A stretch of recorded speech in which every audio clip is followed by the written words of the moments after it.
Hello dears, നമ്മളിപ്പോൾ ഉള്ളത് കോഴിക്കോട് ജില്ലയിലെ കൊയിലാണ്ടിയിലാണ്. കൊയിലാണ്ടി എന്ന് പറയുന്നത് കേരളത്തിൻ്റെ സാംസ്കാരിക രംഗത്തായാലും വിദ്യാഭ്യാസ രംഗത്തായാലും ധാരാളം കോൺട്രിബ്യൂഷൻസ് നൽകിയിട്ടുള്ള വളരെ ചരിത്ര പ്രാധാന്യമുള്ള ഒരു നഗരമാണ്. കൊയിലാണ്ടിയിലെ സൈലത്തിൻ്റെ ട്യൂഷൻ സെൻറ്ററിലെ വിശേഷങ്ങൾ അറിയാൻ വേണ്ടിയാണ് നമ്മളിവിടെ എത്തിയിട്ടുള്ളത്. കൊയിലാണ്ടിയെക്കുറിച്ച് പറയുമ്പോൾ ധാരാളം സ്കൂളുകളില്ല, അത്രയും മിടുക്കരായിട്ടുള്ള ഒരുപാട് വിദ്യാർത്ഥികളുള്ള ഒരു നാടാണ്. സോ നിങ്ങൾക്ക് എല്ലാവർക്കും വളരെ സന്തോഷം നൽകുന്ന ഒരു കാര്യം നിങ്ങളെ അറിയിക്കാൻ വേണ്ടിയാണ് ഇപ്പോൾ ഞാൻ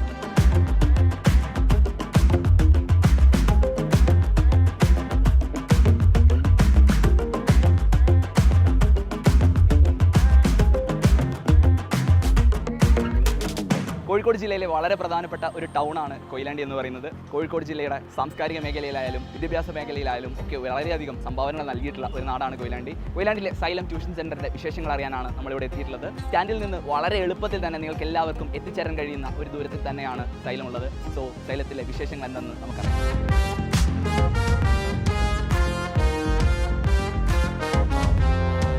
ഹലോ ഡിയേഴ്സ്, ഞങ്ങളിപ്പോൾ ഉള്ളത് സൈലത്തിൻ്റെ കൊയിലാണ്ടി ട്യൂഷൻ സെൻ്ററിലാണ്. നിങ്ങൾക്ക് ഞാൻ പരിചയപ്പെടുത്തേണ്ട ആവശ്യമില്ല, നമ്മുടെ നാച്ചു സാറ് എൻ്റെ കൂടെയുണ്ട്. സാറ് ഓൺലൈനോടൊപ്പം തന്നെ ഫുൾ ടൈം കൊയിലാണ്ടി ട്യൂഷൻ സെൻ്ററിൽ ഉണ്ടാകുന്ന ഒരു ഫാക്കൽറ്റിയാണ്. അപ്പം സാറിൽ നിന്ന് തന്നെ അറിയാം നമുക്ക് കൊയിലാണ്ടിയിലെ വിശേഷങ്ങൾ. കുട്ടികൾക്കൊക്കെ അറിയാൻ താല്പര്യം ഉണ്ടാവുക കൊയിലാണ്ടിയിൽ നമ്മൾ ഏതൊക്കെ ക്ലാസ്സിനുള്ള ട്യൂഷനാണ് പ്രൊവൈഡ് ചെയ്യുന്നതായിരിക്കും. ഓക്കെ, നമുക്ക് ഈ അക്കാദമിക് ഇയർ 2024-25 അക്കാദമിക് ഇയറിൽ നമ്മൾ 10, +1, +2 ഈ ക്ലാസ്സുകളിലേക്ക് ആണ് ട്യൂഷൻ പ്രൊവൈഡ് ചെയ്യുന്നത്. 10ാം ക്ലാസ് 2 ബാച്ചാണ്. അതിന് നമുക്ക് ഓൾമോസ്റ്റ് അഡ്മിഷനൊക്കെ കംപ്ലീറ്റ് ആവാനായിട്ടുണ്ട്. ദെൻ +1, +2 ഈ ക്ലാസ്സുകളിലേക്കാണ് ഈ അക്കാദമിക് ഇയറിൽ നമ്മൾ അഡ്മിഷൻ കൊടുക്കുന്നത്. സോ സൈലം ഒരു ട്യൂഷൻ പ്രോഗ്രാം സ്റ്റാർട്ട് ചെയ്യുമ്പോൾ കുട്ടികളൊക്കെ അറിയാൻ ആഗ്രഹിക്കുന്നത് ഏതൊക്കെ ക്ലാസ്സുകൾക്കാണ് ഇവിടെ നമ്മൾ കോച്ചിങ് പ്രൊവൈഡ് ചെയ്യുന്നത്, ഏതൊക്കെ ക്ലാസ്സുകളുടെ ട്യൂഷനാണ് നമ്മൾ പ്രൊവൈഡ് ചെയ്യുന്നതെന്ന് അറിയാൻ കുട്ടികൾക്ക് വളരെ ആഗ്രഹം ഉണ്ടാവും. ഉറപ്പായിട്ടും സൈലം പോലെ ഒരു വലിയ പ്ലാറ്റ്ഫോം, ഒരു ഓഫ്ലൈൻ സെൻറ്റർ തുടങ്ങുന്ന സമയത്ത് ഒരുപാട് പ്രതീക്ഷകൾ കുട്ടികൾക്ക് ഉണ്ടാവും. അതൊക്കെ കൃത്യമായിട്ട് സാറ്റിസ്ഫൈ ചെയ്യുന്ന രീതിയിൽ തന്നെയാണ് നമ്മൾ ഈ അക്കാദമിക് ഇയർ മുഴുവനായിട്ട് പ്ലാൻ ചെയ്തിട്ടുള്ളത്. ഈ പറയുന്ന പോലെ ഇവിടുത്തെ ഏറ്റവും എക്സ്പേർട്ട് ആയിട്ടുള്ള സബ്ജക്ട് ഫാക്കൽറ്റീസ് ആണ് ഇവിടെ ഉണ്ടാവുക. അതിൻ്റെ കൂടെ തന്നെ കൃത്യമായൊരു പ്ലാൻ, അതായത് ഓരോ മാസവും ഏതൊക്കെ ചാപ്റ്റേഴ്സ് നമ്മൾ കംപ്ലീറ്റ് ചെയ്യുന്നു, ദെൻ ഓരോ മാസവും നമ്മൾ എക്സാംസ് കണ്ടക്ട് ചെയ്യുന്നു. ഇവർക്ക് സ്റ്റഡി മെറ്റീരിയൽസ് പ്രൊവൈഡ് ചെയ്തിട്ടുണ്ട്, സൈലത്തിൻ്റെ എക്സ്പേർട്ട് പാനൽ പ്രിപ്പയർ ചെയ്തിട്ടുള്ള. അതുപോലെ ഡെയിലി പ്രാക്ടീസ് പ്രോബ്ലംസ് എന്ന് പറഞ്ഞിട്ട് DPP ഇതൊക്കെ നമ്മൾ എന്ത് ചെയ്യുന്നുണ്ട്, കുട്ടികൾക്ക് കൃത്യമായിട്ട് പ്രൊവൈഡ് ചെയ്യുന്നുണ്ട്.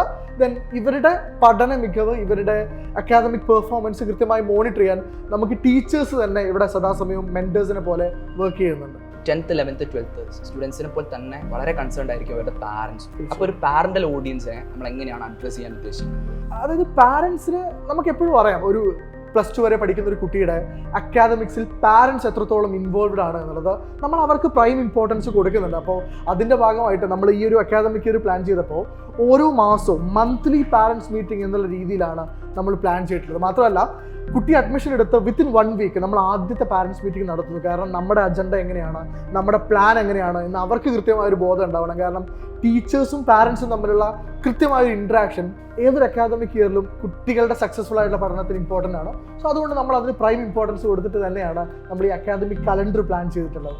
ഈ ഒരു അക്കാദമിക് ഇയർ നമ്മൾ എങ്ങനെയാണ് പ്ലാൻ ചെയ്യുന്നത്? ഇപ്പോഴാണ് ക്ലാസ്സുകൾ തുടങ്ങാൻ വേണ്ടി നമ്മൾ ഉദ്ദേശിക്കുന്നത്. ഇപ്പോൾ AD സാറിനും നന്നായിട്ട് അറിയുന്ന ഒരു കാര്യമാണ്, നമ്മൾ സൈലം ഒരു ഓഫ്ലൈൻ സെൻറ്റർ തുടങ്ങുന്ന സമയത്ത് ഒരുപാട് എക്സ്പെക്ടേഷൻസ് സാറ്റിസ്ഫൈ ചെയ്യാൻ നമ്മളൊക്കെ ബാധ്യസ്ഥരാണ്. അതുകൊണ്ട് തന്നെ വളരെ സിസ്റ്റമാറ്റിക് ആയിട്ടുള്ള ഒരു പ്ലാനോട് കൂടെ തന്നെയാണ് നമ്മൾ ഈ അക്കാദമിക് ഇയർ തുടങ്ങുന്നത്. ഏപ്രിൽ മാസം 4-ാം തീയതിയാണ് നമ്മുടെ SSLC ബാച്ച് സ്റ്റാർട്ട് ചെയ്യുന്നത്. ഏപ്രിൽ 3-ാം തീയതിയാണ് നമ്മുടെ +2 ബാച്ചിൻ്റെ ക്ലാസ്സുകൾ സ്റ്റാർട്ട് ചെയ്യുന്നത്. ഏപ്രിൽ 8-ാം തീയതിയാണ് 10ാം ക്ലാസ് കഴിഞ്ഞ് +1 ബ്രിഡ്ജ് കോഴ്സ് തുടങ്ങുന്നത്. എന്നാൽ ഇതൊരു സ്റ്റാർട്ടിംഗ് ഡേറ്റ് പറയുക എന്നതിനപ്പുറത്തേക്ക് നമുക്ക് ഓരോ മാസവും ഏതൊക്കെ ചാപ്റ്റേഴ്സ് ഏത് രീതിയിലാണ് കംപ്ലീറ്റ് ചെയ്യുന്നത് എന്ന കൃത്യമായൊരു പ്ലാൻ നമ്മൾ കുട്ടികൾക്ക് കൊടുക്കുന്നുണ്ട്. നമ്മളിവിടെ ജോയിൻ ചെയ്യാൻ പോകുന്ന ഒരു കുട്ടിക്ക് നമ്മൾ ഈ ഒരു ഇയർ പ്ലാനാണ് കൊടുക്കുന്നത്. ഓരോ മാസവും ഏതൊക്കെ ചാപ്റ്റേഴ്സ് നമ്മൾ കംപ്ലീറ്റ് ചെയ്യുന്നു, ഏതൊക്കെ എക്സാംസ് ഏതൊക്കെ സമയത്ത് കഴിയുന്നു എന്നതൊക്കെ നമ്മൾ എന്ത് ചെയ്യുന്നുണ്ട്, നേരത്തെ ചാർട്ട് ചെയ്തിട്ടാണ് നമ്മൾ ഈ അക്കാദമിക് ഇയറിലേക്ക് കുട്ടികളെ സ്വാഗതം ചെയ്യുന്നത്. ഓരോ ചാപ്റ്റേഴ്സ് കഴിയുമ്പോൾ നമ്മൾ ഡിസ്ക്രിപ്റ്റീവ് MCQ എക്സാംസ് നടത്തുന്നുണ്ട്. ഏപ്രിൽ മെയ് വെക്കേഷൻ ക്ലാസ്സുകൾ കഴിയുമ്പോൾ അതുവരെ കഴിഞ്ഞ ചാപ്റ്റേഴ്സ് മുഴുവൻ ഒരു എക്സാം എഴുതിയിട്ട് അത്രയും കോൺഫിഡൻ്റ് ആയിട്ടാണ് സൈലം ട്യൂഷൻ സെൻറ്ററിൽ ജോയിൻ ചെയ്തൊരു കുട്ടി സ്കൂളിലേക്ക് പോകുന്നത്.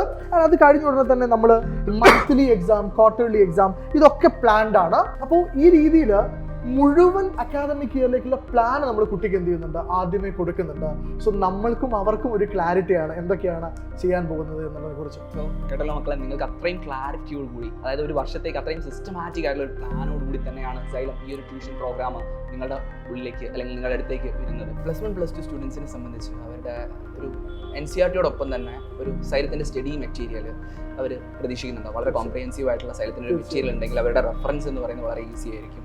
സോ അതിനെക്കുറിച്ച്, സൈലത്തിൻ്റെ മെറ്റീരിയലിനെ കുറിച്ച് എന്താ പറയാനുള്ളത്? അതായത് ഈ അക്കാദമിക് ഇയറിൽ നമ്മൾ ഏറ്റവും കൂടുതൽ പ്രൈം ഫോക്കസ് കൊടുക്കാൻ ഉദ്ദേശിക്കുന്ന ഒരു വിഭാഗം എന്ന് പറയുന്നത് നമ്മുടെ ഹയർ സെക്കൻഡറി ഡിപ്പാർട്ട്മെന്റ് തന്നെയാണ്. ഇവിടെ അവർക്ക് ഇൻഹൗസ് ഫാക്കൽറ്റീസ് ഉണ്ടാവും.